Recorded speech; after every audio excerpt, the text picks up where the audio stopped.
O doping é conhecido como o uso de substâncias que aumentam o desempenho esportivo, violam o espírito do esporte, incluindo agentes mascarantes, ou apresentam um potencial risco à saúde do atleta, e são de uso proibido pelos órgãos desportivos mundiais.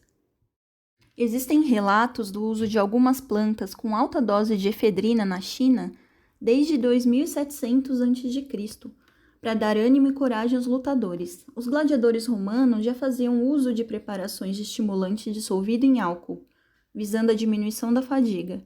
Também há relatos do consumo de cafeína e estricnina por ciclistas europeus desde o final do século XIX.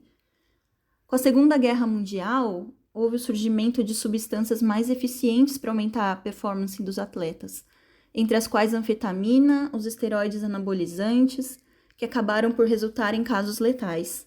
Em meados de 1960, com o aumento do culto ao corpo, cresceu também o uso de drogas para melhoria da estética, que têm sido usadas por frequentadores de academia também. E, consequentemente, cresceu a venda ilegal. Muitas das substâncias utilizadas para esse fim geram risco à saúde, pois podem ocasionar o surgimento de neoplasias, sobrecarga cardiovascular, sobrecarga hepática e renal, alterações no níveis de colesterol, surgimento de acne, alteração da voz, do tamanho dos ossos, entre outras alterações. Em 1963, surgiu na França a primeira legislação de combate ao doping no esporte. Em 1966, a Federação Internacional de Futebol estabeleceu o controle da dopagem nas Copas do Mundo. Em 1968, começaram a ser aplicados os testes de dopagem nos atletas. Em 1999, a Agência Mundial Antidopagem (WADA) foi criada. Suas principais atividades incluem pesquisa científica, educação, desenvolvimento e suporte para as atividades antidoping, bem como a regulação do Código Mundial Antidoping, o CODE. De acordo com o CODE, é considerado como doping o uso de substâncias ou método que possa ser potencialmente prejudicial à saúde do atleta e capaz de aumentar seu desempenho físico. No Brasil, em 2011, foi criado um órgão específico de controle antidoping, pelo qual ficou instituída a Autoridade Brasileira de Controle de Dopagem, ABCD, na estrutura regimental do Ministério do Esporte.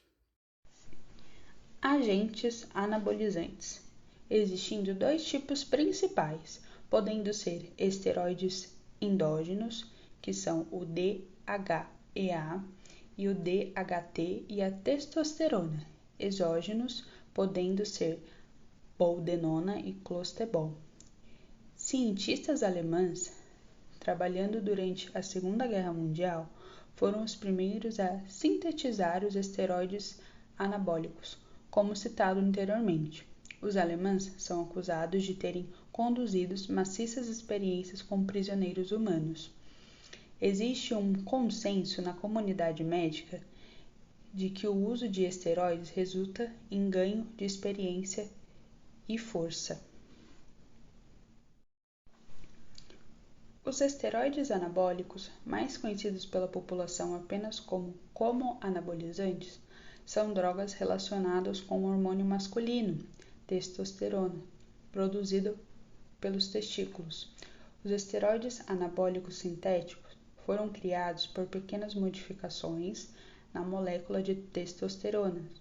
As pequenas diferenças associadas a essas modificações resultam em diferentes tipos de esteroides anabólicos, com diferentes propriedades. Eles possuem vários usos clínicos, uma vez que sua função principal é a reposição da testosterona nos casos em que por algum motivo patológico tenha ocorrido um déficit. Além desse uso médico, os esteroides têm a propriedade de aumentar os músculos e, por isso, são muito procurados por atletas ou pessoas que querem melhorar o seu desempenho e sua aparência física. Segundo especialistas, o problema do abuso dessas drogas não ocorre com o atleta consagrado, mas com aquela pessoa, sabe, que é pequena e que é infeliz em ser pequena, Esse uso estético não medicinal é ilegal e ainda acarreta problemas na saúde. Os esteroides anabólicos podem ser tomados na forma de comprimido ou injeções, ou por outras vias, e o seu uso ilícito pode levar a pessoa a utilizar centenas de doses a mais daquela recomendada pelo médico. Frequentemente, combina-se diferentes esteroides para aumentar a sua efetividade.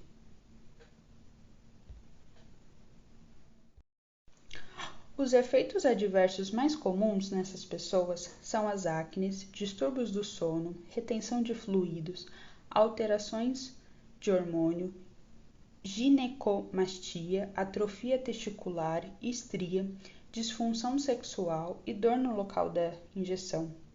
E os fatores ainda mais secundários são a alopécia, hipertensão, colesterol alto, aumento dos marcadores inflamatórios e dos estresses oxidativos, hipertrofia, disfunção cardíaca e a mortalidade precoce.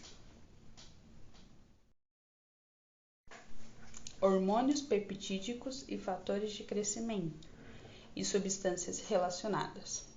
Agentes estimulantes da eritropoese, melhoria do desempenho por meio do aumento de oxigênio que chega ao músculo em exercício, por via de transfusão de sangue, eritropoetina e análogos.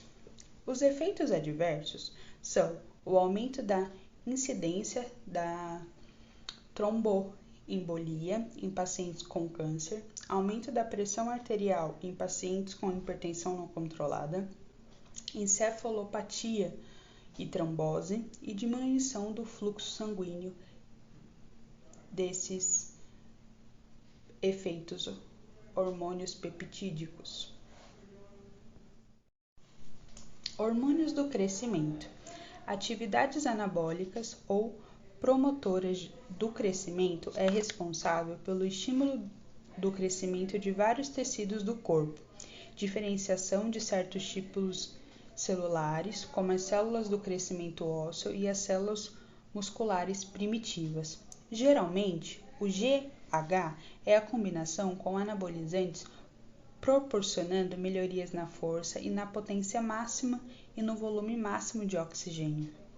Os efeitos adversos são aumento do risco de diabetes, hipertensão, cardiopatia, taquicardia, cefaleia, retenção de líquidos e entre outros. O beta-2 agonista. Os beta-2 agonistas adrenérgicos são considerados medicamentos broncodilatadores, essenciais para o tratamento da asma brônquica. Eles são utilizados sozinhos com fins da diminuição dos sintomas ou em combinação com corticoide inalados para o controle da doença. O uso do beta é proibido no esporte pela organização desde 2009, por causa dos efeitos anabólicos declarados na composição, contínuo sendo permitido para o uso inalatório quando uma exceção para o uso terapêutico é emitido pelo médico do atleta. Os efeitos anabólicos de beta-2 agonistas administrados oralmente em animais estão associados ao aumento de proteína do músculo esquelético em virtude da inibição da degradação de proteínas.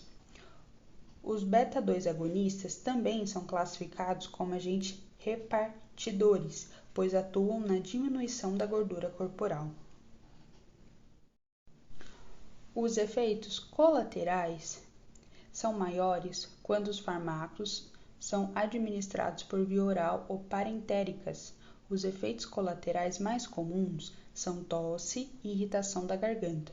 Essas substâncias também podem produzir efeitos clínicos cardiovasculares significativos em alguns pacientes, sendo que a taquicardia, palpitação, broncoespasmos, tremores, nervosismos são os mais comuns em uso do beta-2 agonistas.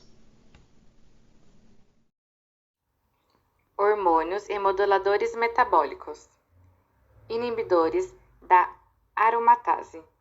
Os inibidores de aromatase compreendem uma classe de compostos que atuam restringindo o complexo enzimático aromatase, o qual é responsável pela conversão de androgênios em estrogênios. Essas substâncias são utilizadas para minimizar os efeitos colaterais por conta do uso indevido dos esteroides anabolizantes, pois atuam inibindo a aromatização dos esteroides anabolizantes, que eleva os níveis de estrogênio e desencadeia efeitos indesejáveis, tais como retenção de líquido, ganho de gordura e ginecomastia. O uso em excesso pode trazer efeitos adversos, como queda de cabelo, artralgia, sintomas musculares, ondas de calor, comprometimento cognitivo, náuseas e vaginite atrófica. Temos também inibidores de miostatina, que é um regulador negativo de crescimento do tecido muscular e contribui para a homeostasia muscular. A miostatina é um membro da superfamília de fatores de crescimento, transformante beta, os quais desempenham papéis críticos no crescimento, na diferenciação e na regeneração dos tecidos, bem como no desenvolvimento embrionário. Os agentes modificadores da função da miostatina, que não são limitados somente aos inibidores da miostatina, foram incluídos em 2008 na lista de substâncias proibidas da WADA.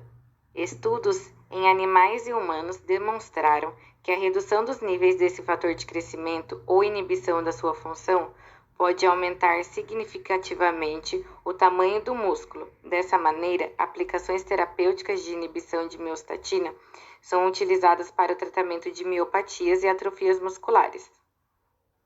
Embora a capacidade de estimular o crescimento muscular pela inibição da miostatina seja bem documentada, grande número de evidências tem sugerido que tal aumento pode não resultar em melhora no desempenho atlético.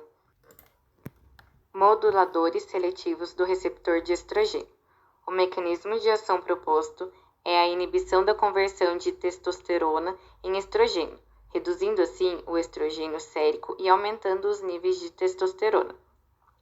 Desta forma, os atletas fazem uso com o objetivo de aumentar a testosterona endógena e também para compensar os efeitos colaterais resultantes do uso prolongado de esteroides anabólicos, como a ginecomastia. Diuréticos e outros agentes mascarantes. Os diuréticos aumentam a taxa de produção de urina, bem como a excreção de eletrólitos e água. São proibidos no esporte desde 1985. No entanto, são utilizados indevidamente por diversas razões, como perda de peso em esportes que envolvem categoria de peso, diminuição de retenção de líquido induzida pelo uso de esteroides anabólicos androgênicos e alteração do mecanismo de excreção urinária. No caso, este último efeito pode ser atingido diretamente pelo aumento de volume de urina ou indiretamente por meio de alteração do pH, reduzindo assim a excreção de agentes de dopagem com características ácido-básica. Desta forma, a concentração dos analitos pode cair abaixo do limiar estabelecido ou abaixo do limiar de detecção do método analítico. Entre os efeitos colaterais decorrentes do uso de diuréticos estão vertigens, desidratação, problemas renais e diminuição do volume sanguíneo. Outros agentes mascarantes, como a probenicida, atuam principalmente no túbulo renal, inibindo o transporte de ácidos orgânicos através da barreira epitelial. Assim, a excreção urinária de esteroides anabolizantes é diminuída, dificultando a detecção em amostras de urina. Os hormônios mais utilizados por atletas e frequentadores de academia são a efedrina, que é um estimulante que atua no sistema nervoso e cardíaco. É utilizado para causar perda de peso e aumentar a energia. Pode causar paranoia psicótica, depressão e hipertensão. Também temos testosterona, que é o hormônio sexual masculino utilizado para o aumento da massa muscular e pode causar atrofia dos testículos. Nandrolona, esteroide do tipo sintético e é utilizado para aumento da massa muscular, pode causar câncer e problemas no ciclo menstrual. Eritropoetina é um hormônio sintético utilizado para aumentar a quantidade de glóbulos vermelhos e a oxigenação das células, pode causar o aumento da viscosidade sanguínea, probabilidade de uma parada cardíaca, embolia pulmonar e convulsões. O que é antidoping? Primeiramente, devemos entender o que é doping. É o nome do uso de substâncias que impactam de forma artificial no desempenho do esportista, indo além de treinos regulares. Essa ação não é bem-vinda e nem vista pela sociedade desportiva, porque há desigualdade nas vantagens no período de competições. Além disso, essas substâncias podem prejudicar o organismo do usuário. Por esse motivo, a Agência Mundial Antidoping foi desenvolvida para classificar, realizar exames e demais procedência para evitar o doping entre os atletas. Ou seja, essa agência é responsável por realizar exames antidoping para evidenciar se o esportista está dopado ou não. Você sabe como é feito o exame antidoping? O exame antidoping é feito por meio de uma análise antes da competição e durante as competições e após as competições. É feito pela coleta da urina do atleta, pois as substâncias usadas são eliminadas do organismo dessa forma. Outra maneira que pode ser realizado o exame é com a coleta sanguínea, podendo ser coletado antes, durante e após as competições. Basicamente, são 4 tipos de elementos ilícitos mais usados: os estimulantes para o sistema nervoso, os diuréticos, que ajudam a eliminar substâncias no corpo pela urina, os calmantes para relaxar e as drogas injetáveis que ajudam com o fôlego e resistência física.